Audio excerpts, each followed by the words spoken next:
What if I told you that a chip small enough to sit in the palm of your hand just solved a problem in under 5 minutes that the fastest supercomputer on Earth could not finish, even if it ran for 10 septillion years? And what if I told you the scientist behind that chip stood in front of the world and said the only way to explain it is that the answer came from somewhere outside our universe? Stay with me, because in the next few minutes, you're going to hear something that sounds impossible, feels like science fiction, and yet is fully documented in a peer-reviewed scientific journal. And by the end of this video, the way you look at reality itself might quietly begin to change. Before we go any deeper, do me one small favor, tap that like button, hit subscribe, and share this video with one person who still thinks quantum computers are just faster laptops, because what is coming next is going to blow the roof off that idea. Now let us go step by step, slowly, calmly, and clearly. In December of 2024, Google's quantum AI team pulled the curtain back on a new machine called Willow. The number that traveled around the world after that reveal was simple on the surface: 5 minutes versus 10 septillion years. But that simplicity hides something enormous. 10 septillion is not just a big number. It is a number so large that human language starts to break under its weight. If every computer humanity has ever built had been switched on at the moment the universe first began, and had been running without a single pause ever since, not one of them would have crossed the finish line on this specific problem. And Willow crossed it before you could brew a cup of coffee. Now, some of you might be thinking, we have heard bold quantum claims before, and you are right. Back in 2019, Google's earlier chip, Sycamore, hinted at something similar. But that story had a soft ending. Classical computer scientists sharpened their algorithms, closed the gap, and made a lot of people wonder if quantum computing was just clever marketing wrapped around ordinary math. Willow does not leave that door open. The gap this time is not a race that a smarter classical trick can catch up with. It is not a percentage difference. It is not even a category of difference we normally deal with in engineering. It looks less like two runners on the same track and more like two completely different species of motion. One walking, the other folding space. To feel why, you have to understand what really separates a classical computer from a quantum one. And I want to explain this without any jargon, because the moment you truly get it, everything else in this story starts to click. A normal computer, no matter how expensive, thinks in a straight line. It moves through information one step at a time, like a person doing long division on paper. Fast pencil, slow pencil, it does not matter. There is still only one line being written at a time. A quantum computer refuses to play by that rule. Instead of using bits that are locked into a 0 or a 1, it uses something called a qubit. And a qubit is allowed to be both 0 and 1 at the same time, not switching quickly between them, not pretending, actually both. Physicists call this superposition, and it is one of the strangest facts about reality we have ever confirmed. Now hold on, because it gets stranger.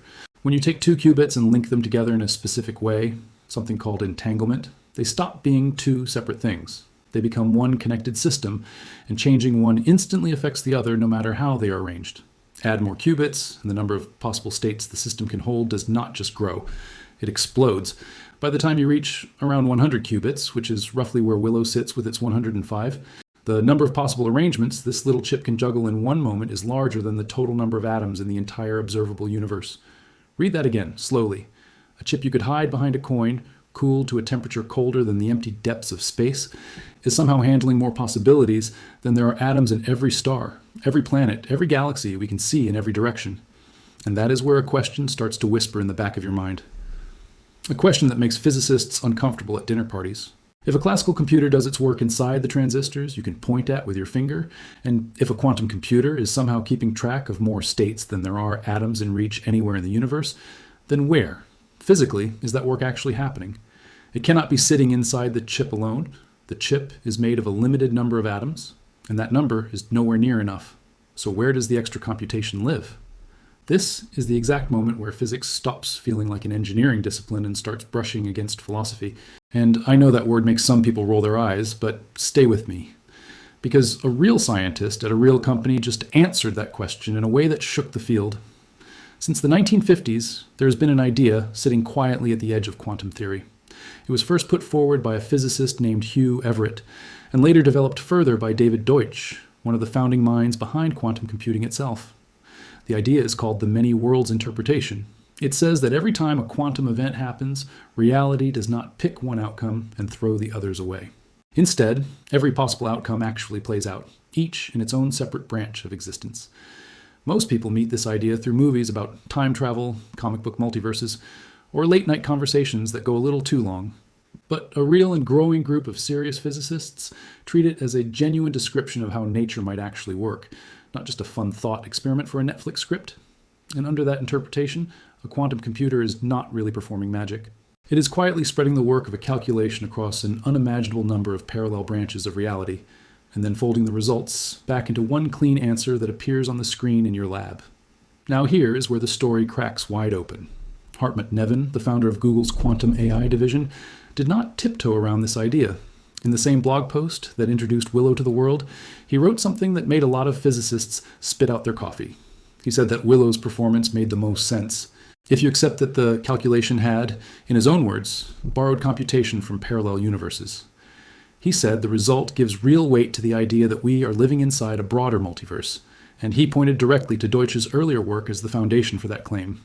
A senior scientist at one of the biggest technology companies on Earth, saying out loud, in writing, that his chip may be tapping into other universes.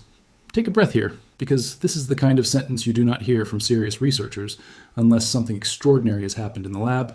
And if this is the first time in this video that a chill has run down your spine, drop a comment right now with the word Willow, just that one word, so I know you're still with me on this journey. Now, of course, not every physicist agreed with him. Some pushed back immediately, and it is important that we listen to that pushback, because a good story is not one that hides its own weak spots. Critics pointed out that the specific test Willow used, called random circuit sampling, was practically designed to make quantum computers look powerful and classical ones look slow. It is not a task that solves a business problem, cures a disease, or unlocks a new material. It is a benchmark, carefully shaped to highlight quantum advantage. And when a company designs the test, runs the test, and then celebrates the test, some scientists argue that we should be careful before jumping from a benchmark result to a claim about the structure of reality itself. Others noted that Google, like any large technology company, is under real competitive pressure. And framing a result with the word multiverse in it is going to travel a lot further on the internet than the phrase improved gate fidelity. That does not make the science wrong. It just means we should read the poetry carefully. And here's the honest truth. Standard quantum mechanics, without any mention of parallel worlds, can also explain what Willow did. You do not need to invoke other universes to make the math work. You just need to accept that the world at the smallest scales behaves in ways that break our everyday sense of what a thing is and where it is located. So this is not a settled question. It is a live, breathing debate happening among some of the smartest people alive right now, and it is happening because a real chip forced them to talk about it. What almost everyone in the field agrees on is this. The computational result itself is real. It was independently verified. It was published in the journal Nature, which is one of the most respected scientific journals in the world. What people argue about is what that result means about the deepest layer of reality. And reasonable, careful, well-trained physicists land on very different sides of that debate. Whichever side eventually wins, one thing is not up for grabs. Quantum computers rely on something genuinely strange, even under the most conservative reading of the rules. That something is called interference. Inside the machine, different possible outcomes interact with each other while the calculation is running. The paths that lead to correct answers reinforce each other, growing louder. The paths that lead to wrong answers cancel each other out, growing silent. There is nothing in the classical world that behaves quite like this. Designing a quantum algorithm is really the art of arranging the machine so that wrong answers drown themselves out while correct answers rise clearly to the surface.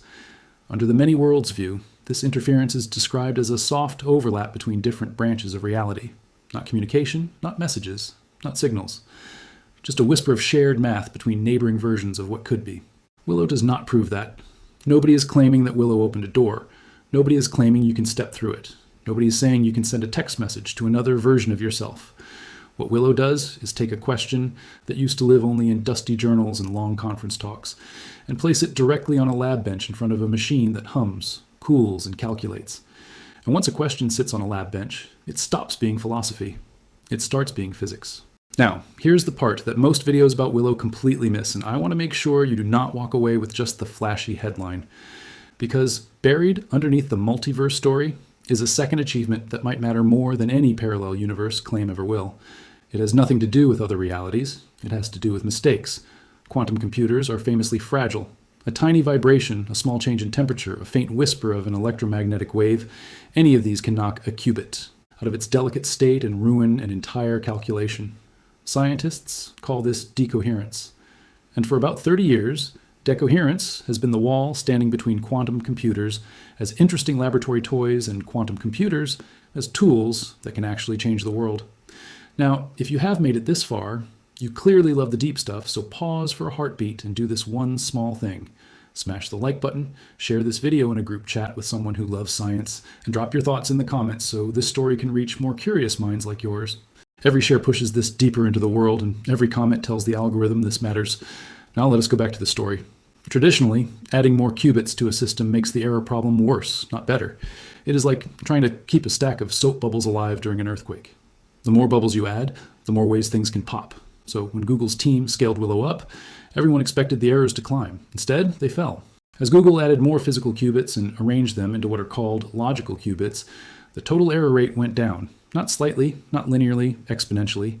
Each time they doubled the encoding, moving from a 3x3 grid up to a 5x5, then a 7x7, the error rate cut roughly in half. This is what quantum researchers call crossing below the error correction threshold. And this threshold is not a small deal. It is a target the entire field has been chasing since the 1990s. It is the line that separates possibility from practicality. Team members later described the moment the data appeared on their screens as a kind of quiet, collective sigh of relief. Because for the first time, on real hardware, in the real world, not just on a chalkboard or inside a simulation, quantum error correction worked the way theory had promised it would for decades. And this is what actually gives Willow its long-term weight. Because if quantum error correction really scales, then everything that used to sound like fantasy starts to look like schedule. Medicine's discovered in months instead of years, because we can simulate how molecules truly interact atom by atom. Batteries that store energy far better than anything we have today, because we can design their internal chemistry from first principles, climate models that can trace complex weather systems in a way our current computers cannot, new forms of artificial intelligence built on math that classical machines simply cannot run. None of that has arrived yet. That has to be said clearly because there's a lot of hype flying around, and hype is dangerous. But for the first time, the road from here to there does not look blocked by a wall. It looks blocked by a long, difficult, but crossable stretch of engineering. And engineering is something humans have always been good at, once we can see the finish line. The story does not end with the December 2024 announcement. This is where most articles closed the tab, but the science kept going. Through 2025 and into 2026, Google kept building on the Willow architecture. In April of 2026, they announced what they called the first demonstration of verifiable quantum advantage using Willow-class hardware. That word verifiable is doing heavy lifting. It means outside groups could check the work. It means the quantum machine did not just claim victory, it proved it in a way that others could confirm. Around that same period, Google opened Willow to more research partners through an early access program and extended access to researchers in the United Kingdom through a national quantum computing center. The message was clear. Let more scientists actually touch this thing. Let them push it, break it, question it, learn from it. In March of 2026, Google announced it was expanding its bets by adding a completely different kind of quantum hardware built on neutral atoms, alongside its existing superconducting qubit approach. Nobody in the field knows for sure yet which underlying physics will scale best, so Google decided to run more than one horse in the race. Willow itself sits at the second milestone of a 6-stage roadmap the company has laid out. The next steps involve building a logical qubit that can hold its state for much longer stretches of time, and then getting 2 logical qubits to talk to each other through a working logical gate. These are not fancy words for their own sake. These are the building blocks of a truly fault-tolerant machine. As of the middle of 2026, Google has not yet published a peer-reviewed demonstration of either of those next 2 milestones, and the company has been careful, wisely, not to promise a hard date. The field is watching. The world is watching. And Google is not alone anymore.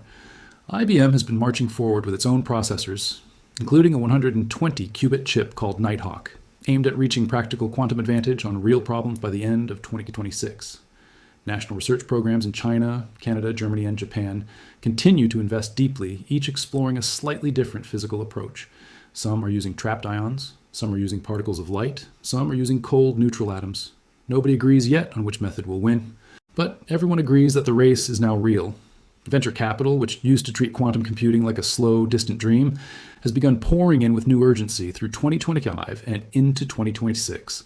Investors who used to shrug at the field are now sprinting toward it because they can smell that something has shifted from far away to almost here. None of these rivals has yet matched Willow's specific below-threshold error correction result. But the gap is closing every quarter, and that is exactly how progress usually looks just before a wave becomes a tide. Now, here is where a quiet alarm bell starts to ring in the background of this story, and I want to name it clearly, because you deserve to know.